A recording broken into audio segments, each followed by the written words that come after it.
Minute Papillon. Bonjour, c'est Anne-Laetitia Béraud, bienvenue dans Minute Papillon, le flash de midi 20 du mercredi 10 avril. Près de 116 millions d'euros versés à 3600 victimes, c'est ce qu'a donné le laboratoire Servier aux patients qui ont développé des pathologies cardiaques liées aux médicaments Mediator. Une indemnisation synonyme d'engagement pour les victimes à ne pas se porter partie civile lors du procès au pénal de cette affaire qui s'ouvrira le 23 septembre. Servier a tout intérêt à paraître un peu plus propre avant le procès, a expliqué sur France Info Irène Frachon, la pneumologue qui a révélé l'affaire il y a 10 ans. Jérôme Cahuzac échappera bien à la prison. La cour d'appel de Bastia a confirmé le principe d'un aménagement de peine sous forme de bracelet électronique pour l'ex-ministre. Condamné pour fraude fiscale le 15 mai 2018 à 4 ans de prison, dont 2 avec sursis, le ministre qui défraya le quinquennat de François Hollande vit depuis discrètement en Corse du Sud.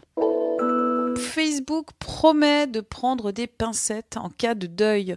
Le réseau social américain aux 2,3 milliards d'utilisateurs a expliqué que son intelligence artificielle va s'abstenir d'envoyer aux amis de l'utilisateur décédé des notifications, comme les rappels d'anniversaire ou des invitations à des événements.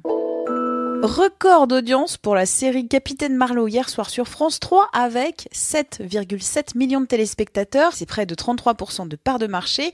C'est un peu dingue parce que France 3 a fait plus que TF1, France 2, M6 cumulés. On se croirait revenu à la télé des années 90. Arnold Schwarzenegger veut faire revivre Conan le Barbare. Le scénario est déjà prêt, d'après l'acteur de 71 ans au site The Arnold Fans.